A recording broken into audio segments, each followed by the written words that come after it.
ကနေ CI နဲ့ပြန်ထားတာ9နှစ်ကျော်ပြီမလေးရှားကိုပြန်ဝင်လို့ရလားဆိုတဲ့မေးခွန်းလေးဒီနေ့ဖြေပေးချင်ပါတယ် CI နဲ့ပြန်တယ်ဆိုတော့အားလုံးသိပြီးတဲ့အတိုင်းပဲမလေးရှားနိုင်ငံထဲမှာရှိနေတဲ့နော်မြန်မာနိုင်ငံသားတွေအထောက်အထားမရှိဘူးပါမစ်မရှိဘူးဆိုရင်သူတို့အဲ့လိုဖွင့်ပေးတဲ့အချိန်ကြရင်မလေးရှားဆိုရဖွင့်ပေးတဲ့အချိန်ကြလို့ရှိရင်ကျွန်တော်တို့ကလက်ပွေနှိမ့်မယ်လေနံပါတ်ဝင်မယ်ကွန်ပေါင်းကြီးပေးမယ်ပြန်မယ်ဒါအားလုံးသိပြီးသားပဲကျွန်တော်မလေးရှားရောက်ပြီးကြတဲ့ကဆိုရင်ကျွန်တော်မှတ်မိသလောက်9ကြိမ်10ကြိမ်လောက်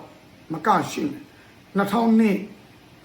2004 2017နော်2018 19နော်2020 2024အခု2025နေ2026 April ကုန်တဲ့အထိပေါ့နော်အဲ့ဒါလို့ပေးပြန်တော့တရားမဝင်လူတွေကိုလောက်သားတွေကိုသူ့နိုင်ငံကိုလေရင်နဲ့တရားဝင်ပေးပြန်တော့အဲ့ဒါလိုမျိုးပြန်တဲ့ကိစ္စကိုလိုအပ်ချက်၃ခုရှိတယ်တစ်ခုကတော့နိုင်ငံကူးလက်မှတ် passport ရှိရမယ်နောက်တစ်ခုကနိုင်ငံကူးလက်မှတ် passport မရှိရင် CI ရှောက်မယ်တိုင်ရုံးသွားပြီးတော့နော် certificate of identity ညီလူညီဝါဖြစ်ကြောင်းတက်တဲ့ခံစာရွက်နော် passport ကိုစား passport မရှိတဲ့အတွက် passport ရှောက်ရင်ကြာမယ်အဲ့တော့ CI ရှောက်တာတရက်ပဲကြာဒါကြောင့် CI က passport ကိုစားရှောက်ပေးတယ်passport မရှိဘူးဆို CI ကိုရှောက်ပြီးတော့ကျွန်တော်တို့ပြန်လို့ရပြီးရင်တော့လေလမ်းမဝယ်မယ်ကွန်ပေါင်းချင်းနီးစပ်ရလာဝကရုံးမှာတော့ပေးမယ်ပြီးရင်လေနဲ့ပြန်လို့ရအဲ့ဒါလို့ပြန်လာတွေအားလုံးမလေးရှားဆိုရနာမည်အမျိုးမျိုးပေးတယ်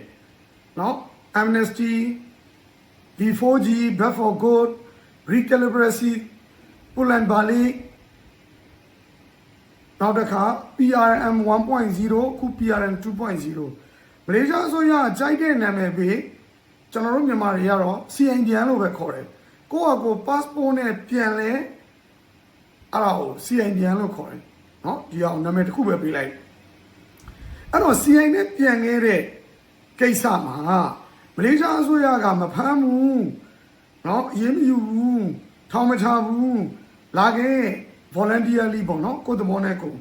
compound ပေးပြီးပြန်냐လို့ပြောပေမဲ့သူတို့အရေးယူမှုတစ်ခုတော့ရှိတယ်အဲ့ဒါဘာလဲဆိုတော့သူတို့နိုင်ငံရဲ့မလေးရှားလာဝကဥပဒေကို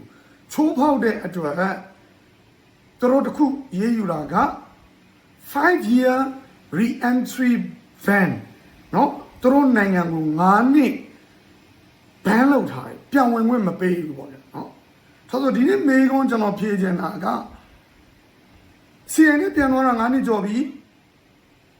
မလေးရှားကိုအပေါ်လန်းကနေပြန်ဝင်လို့ရပြီလားအပိုင်းနှစ်ပိုင်းရှိတယ်တစ်ခုကအလဲဗီဇာနဲ့ပြန်ဝင်နေတာလားဒါဆိုရင်အလဲဗီဇာနဲ့ပြန်ဝင်မယ်လို့ပြောရင်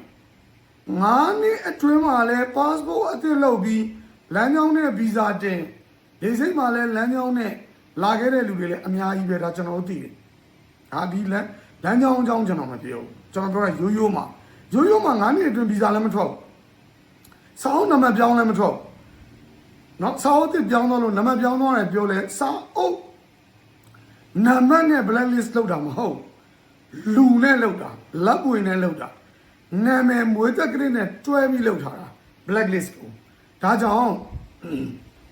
ကျွန်တော်တို့က9နှစ်အတွင်းတော့မရဘူးပဲထားပါတော့ဗျာနော်အဲ့တော့9နှစ်ကျော်သွားရင်အလေဗီဇာနဲ့ပြန်လာမယ်ဆိုရင်အခုမလေးရှားကိုအလေဗီဇာနဲ့လာရင်ဗီဇာလျှောက်ဖို့မလိုဘူးလို့ဆိုပေမဲ့14ရက်အတွင်း14ရက်ပဲနေမယ်ဆိုရင်ပေါ့ဗျာကျွန်တော်အကြံပေးချင်တာက9နှစ်ကျော်သွားပြီး CI ပြန်ကတော့ဗီဇာလျှောက်လိုက်ပါ$58သုံးပါဗီဇာရရင်50% pass ဖြစ်သွားပြီအောင်မြင်သွားပြီမလေးရှားလာတဲ့အခါမှာမလေးရှားကိုရောက်တဲ့လေဆိပ်ရဲ့လာဝကအရာရှိကပေးကြလည်းရတယ်မပေးကြလည်းရတယ်သူ့သဘောဖြစ်သွားပြီအဲ့တော့ကံကောင်းရင်တိုင်းပြည်တွေကိုဝင်ဝင်ရပါမယ်ကံမကောင်းရင်ရုံးခန်းနဲ့လွတ်ပါမယ်ဝင်ဝင်မရပါဘူးနော်အဲ့တော့ဒါကြောင့်ဗီဇာတင်လို့မရဘူးဆိုရင်တော့မလာပါနဲ့ဒါရှင်းတယ်ဗီဇာမရဘူးဆိုရင်နော်သူတို့နိုင်ငံဥပဒေတစ်ခုကိုချိုးဖောက်သွားတဲ့အတွက်ဒ ဒီလူတယောက်က9နှစ်ကျော်သွားလဲပြန်လာပြီးတော့အရင်လိုမျိုးများ overstay နေအောင်မလားဆိုတဲ့တန်တရားနဲ့သူတို့မှမပေးခွင့်ရှိပါတယ်ဗီဇာမပေးခွင့်လည်းရှိပါတယ်လေစိတ်လာဝကအရာရှိဟာမပေးဘဲလဲသူတို့မှညှင်းမှန်ခွင့်ရှိပါတယ် CI ပြန်မဟုတ်ဘူးကျွန်တော်တို့ရိုးရိုးတာမန်လူတောင်မှဘာပြစ်မှုမှမရှိခဲ့ဘူးဘာမှလည်းမလေးရှားမရောက်ဘူးတဲ့လူတော့သူတို့ဝင်ပေးကြလည်းပေးမှမပေးကြလည်းမပေးဘူးအဲ့ဒါသူ့တဘောကျွန်တော်တို့ဘာမှညှင်းဝင်မရှိဘူးเนาะအဲ့တော့ကောလင်းနဲ့လာရင်ရောလို့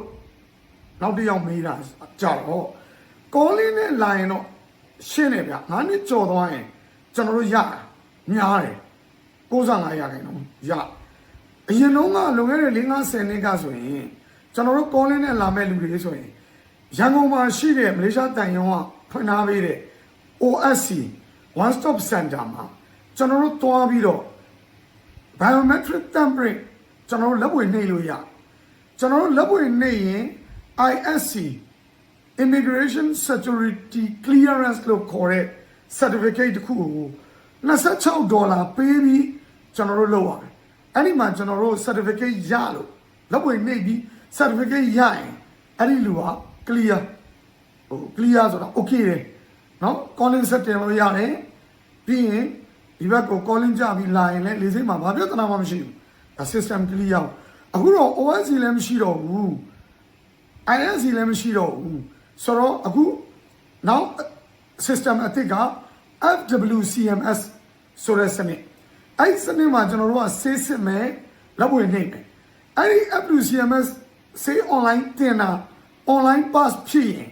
CI ပြန်လဲ9နှစ်ကျော်ရင်ပြဿနာမရှိပါဘူးအဲ့ဒီက pass ဖြစ်ရင်ကျွန်တော်တို့လာလို့ရပါတယ်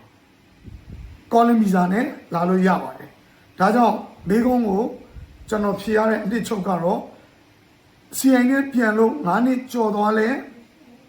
visa reject ဖြစ်ရင်မလာပါနဲ့တို့မပေးဘူးဆိုတော့သဘောထားပါ visa approve ဖြစ်ရင်ကြာရင်ကျွန်တော်တို့ဒီဘက်ကလေစိတ်ကအရာရှိကပေးဝင်ရင်ဒါမှမဟုတ်လမ်းကြောင်းကောင်းရင်ကျွန်တော်တို့လာလို့ရပါတယ် calling နဲ့ဆိုရင်တော့9နှစ်ကျော်သွားရင် FWCMS system မှာ pass ဖြစ်ရင်ရပါတယ်လို့ဖြေပေးရင်းနဲ့နောက်မေးခွန်းလေးတွေနောက်ဗီဒီယိုကြရင်ပြန်တွေ့မယ်နားထောင်ပေးတာကျေးဇူးပါဗျာ thank you